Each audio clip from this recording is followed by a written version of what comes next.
you going, guys? Steve here from Australian 4x4 Adventures, and this one is all about comparing this car to this ute in touring setups.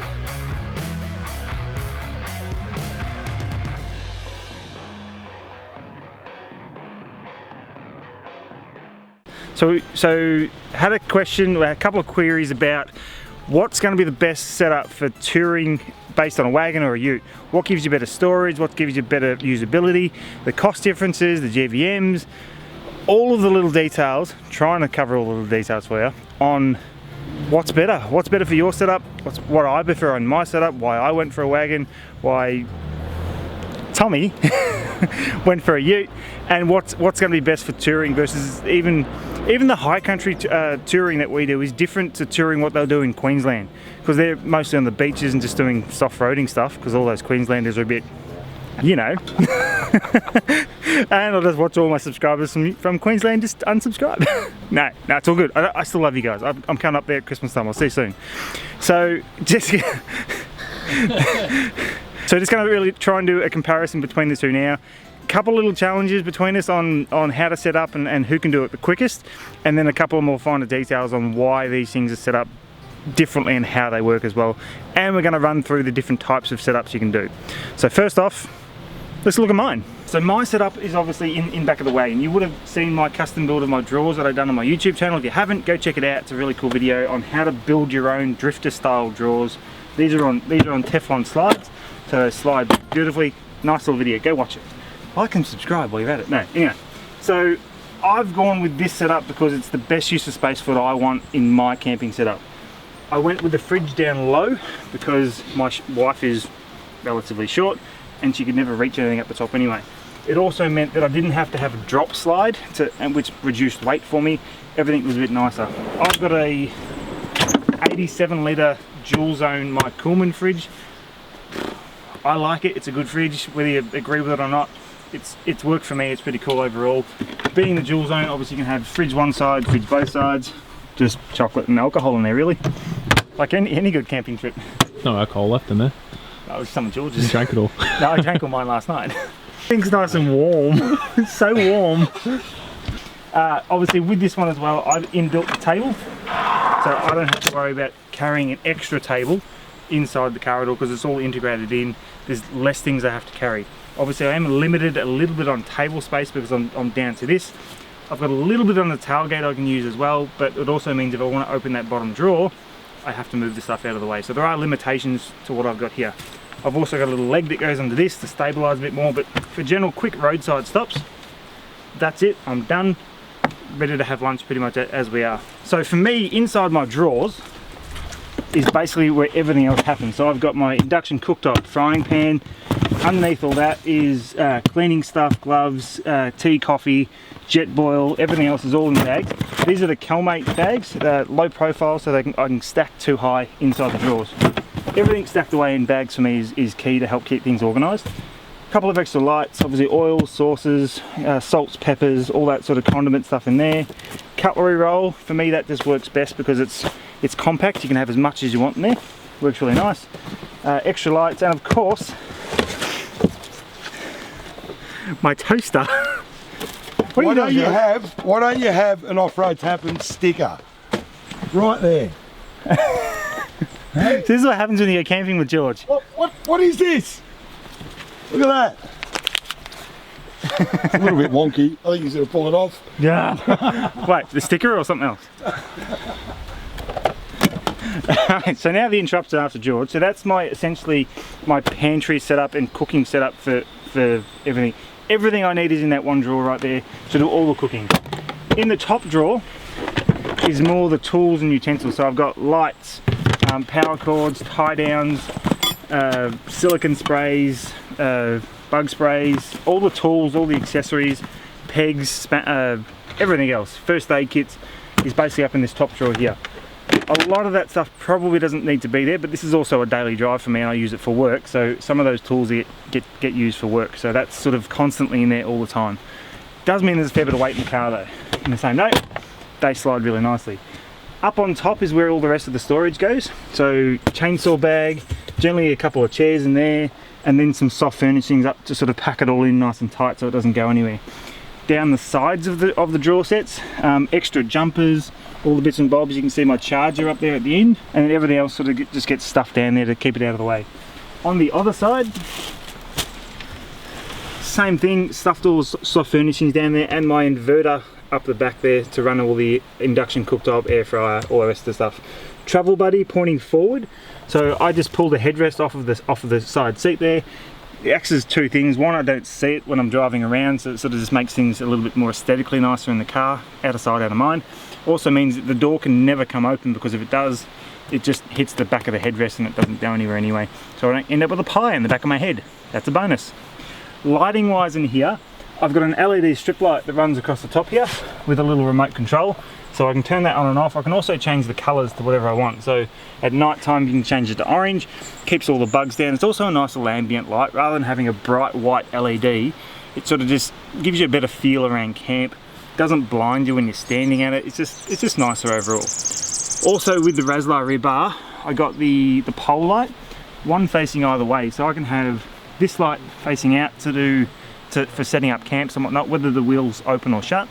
And obviously this light facing forward, so I can get light inside to the back of the cab to help with extra bright light if I need more lighting on the inside there. So the main heart of what all of this works off of is I've got a 200 amp hour DCF lithium battery tucked in behind the fridge here.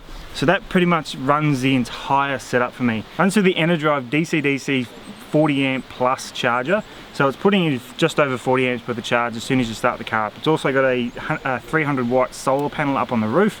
So that just pumps in charge all day long. So it pretty much stays at 100% most of the time until I start running the induction and the air fryer and everything else, because that draws a lot of power.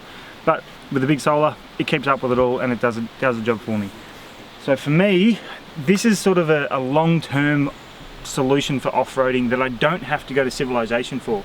I can carry 40 litres of water on the back here because I don't need any extra fuel. I've got 270 litres of diesel underneath, so I can go 1500, 1800k on the one tank. So between fuel stops is few and far between. I could live out of the back of this car for close to a month with the size fridge I have, the amount of fuel and food, plenty of time out of the back of it.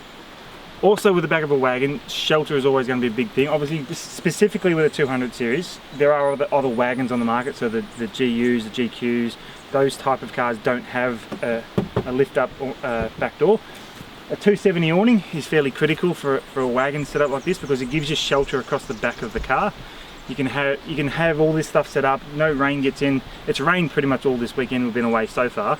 Had the awning set up, nothing's got wet, we've been able to work, do everything we wanted to do. There's a couple of other videos coming from this trip, so you'll be able to see some of the rain and some of the escapades we've been getting up to. So I reckon for me and the way I drive and the trips I want to do, this is by far a more beneficial setup for me.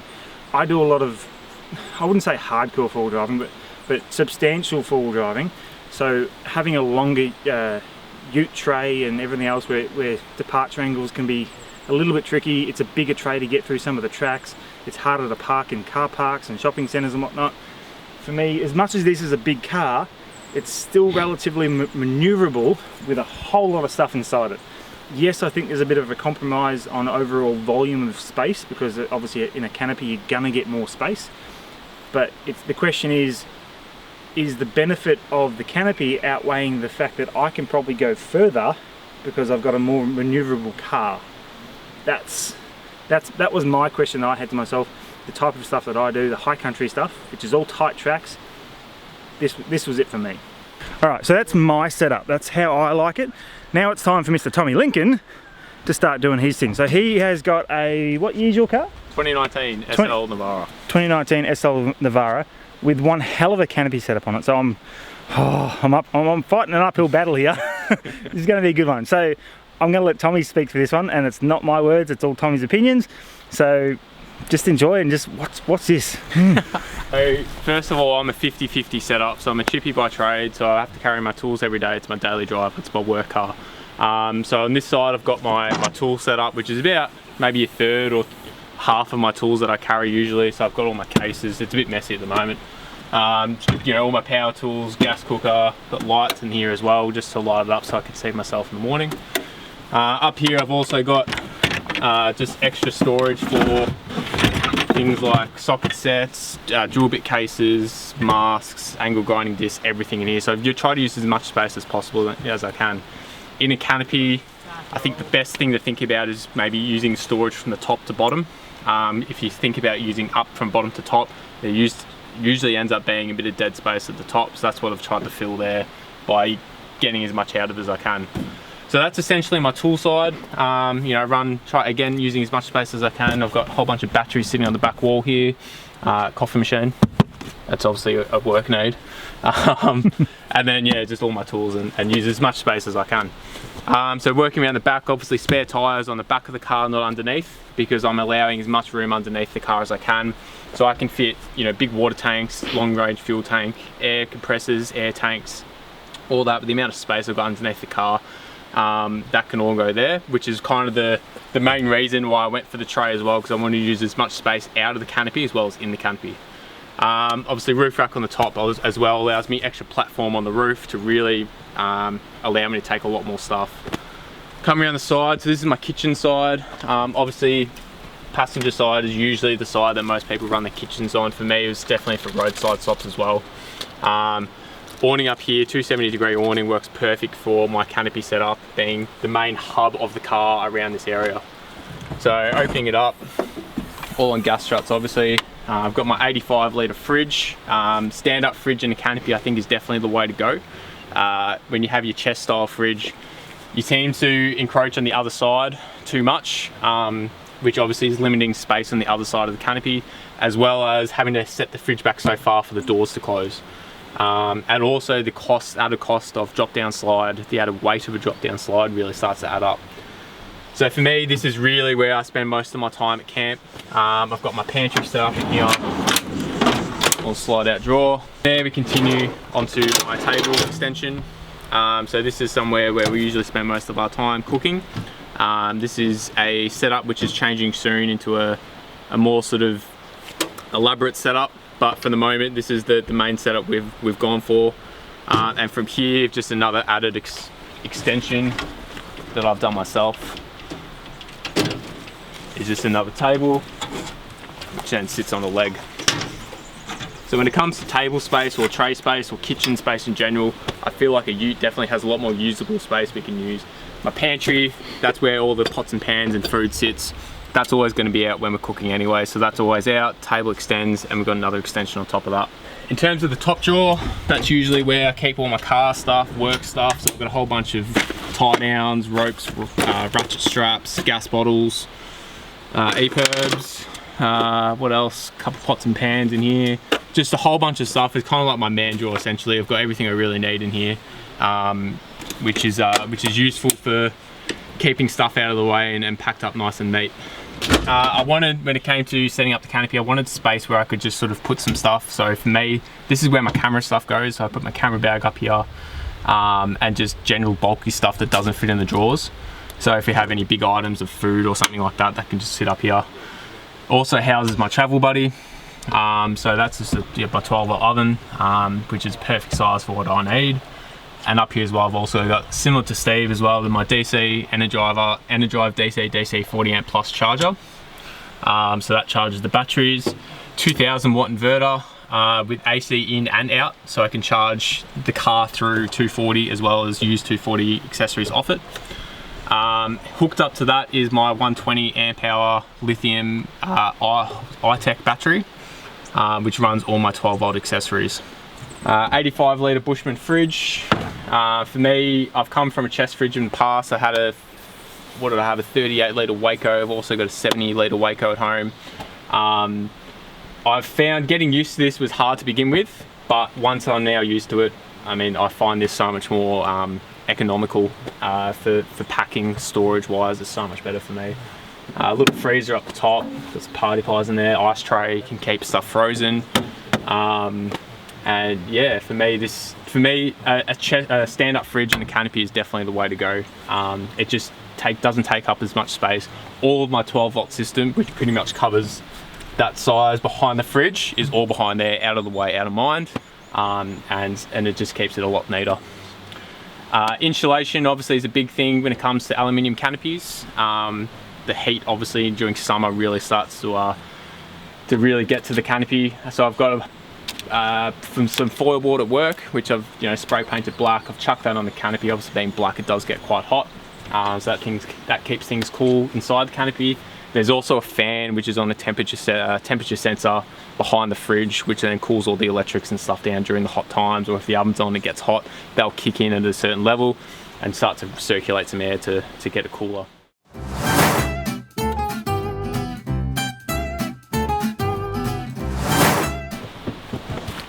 Rightio, so this is going to be an example of pull up at a roadside stop. We want to get something out of the fridge. We want to start making some lunch. We're going to have a sandwich for lunch and just nice and easy. So you got a couple of kids in the back seat, quick and easy. So for me, so far, I'm halfway there. Pretty much it's pull the fridge out, table set up, ready to go. Inside here, so I'm going to go with an avocado, give the kids some rum. Keep them quiet. Bit of butter, bread, cutlery roll, and I'm ready to start making some lunch. So I'm not going to go into making lunch because obviously that can depend on what exactly you're making, but essentially that's ready to go right now. Table's done. That probably took, I'll try and put a little timer up, but that was probably less than 30 seconds from the point of me getting out of my car and having everything ready to start making lunch. So maybe we go have a look at what Tommy can do with his.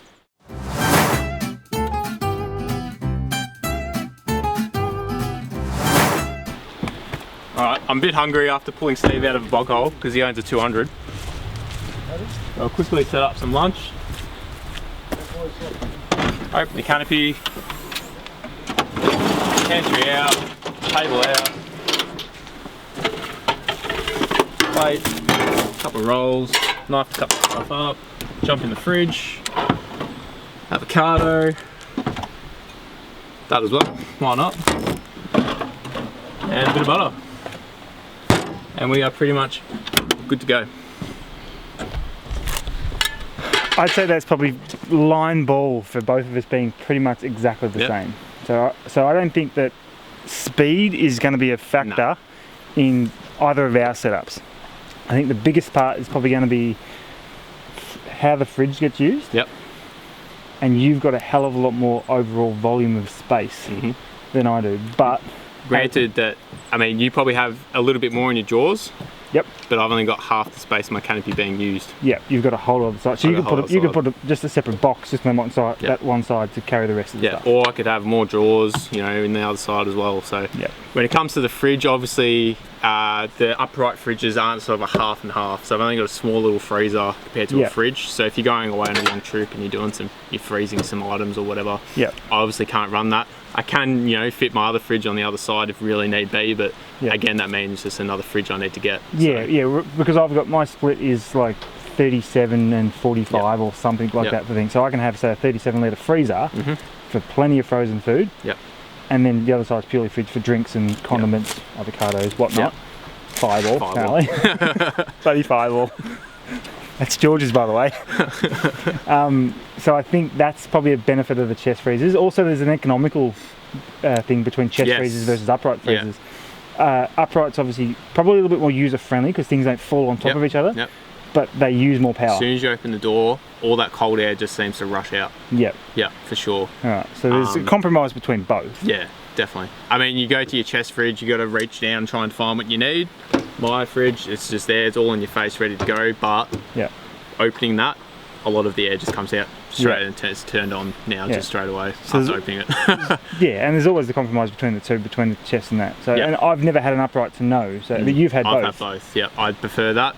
Especially for a ute, I prefer that. In a wagon, I don't think it will work that well, just in terms of the space it's actually using. There are a couple of people getting around doing it now. I've seen, I'm not sure if I if I like it though in a wagon. Yeah, exactly. But it's only because I haven't had it either, so I'm not 100% sure.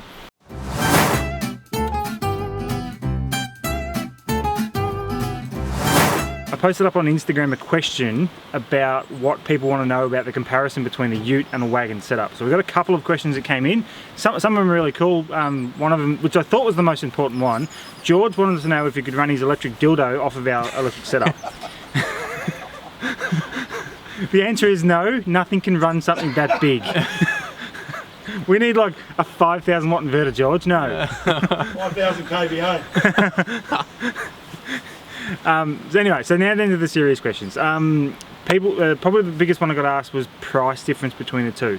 So if we take out, and this is working in my favour here, if we take out the cost of the car and purely talk about the setup, so because obviously we're not purely talking about a 200 series wagon, this could refer to a GU wagon or a GQ, could be a Pajero, could be an old Prado, there's plenty of other different types. So we take out the price of the car itself, purely talk about the setup.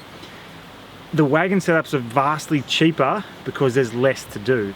So my draw setup alone was $1,000. There's a video about that on how to build it. Obviously it's $1,000 to set up the drawers. The fridge was another $1,800. Battery setup retail was going to be around about $3,000. So we're up to $5,800 ish, thereabouts. So we'll call it say $6,000 to set up the back of my car the way it is now. I don't think that's too bad. So $6,500, pretty good overall. When you talk about a ute setup though, when you have your tub canopy, the terms of space being used is very similar to a wagon. Yep. So you still got your drawers and stuff. So if you're going purely for a training canopy, I think the cost is definitely going to be a lot higher. Yeah, yeah. So as is setting up, we're talking closer to 25 grand. 25, 30 grand, yeah. That's for a decent, well-built canopy, well-built tray. There's a lot cheaper on the market for sure. Yeah, yeah. But for the canopy, like, I won't lie, canopy is about 16 grand, tray was about 6. Dual battery system, 12 volt system was about 4 to 5 grand. Fridge, 1,000. Yep. And that's where it pretty much sits. Yeah, so there's a vast difference in setting up a ute, but in the same note, there's also bigger advantages to having a ute for long-term touring because there's more space. It's everything's out of the cab. Probably my biggest bugbear about a wagon, and I hate squeaky noises and rattles and everything else, so it just drives me insane. Everything inside there has to be packed in nice and tight, otherwise it squeaks, moves, and it drives me insane. So that's a downfall to having a wagon. In here, if something moves around like your coffee frother rattling around in the back of your car, you can't hear it back here. That's probably one of the big advantages. Obviously, with a well-built canopy, you shouldn't get any dust ingress. In particular, a 200 series is horrible for dust ingress, both of the airbox and the back of the car. That's not to say that for every setup. Obviously, I know GUs aren't too bad for the back of them. They don't really suck in too much dust. The seals are pretty good. So it's a cat's. It's a hit and miss. It depends really what you're after, what car you have at the time. Yep. How much money you're willing to spend on the setup. If you want to go all out in a good setup, or if you just want to keep it on the cheap. Exactly right.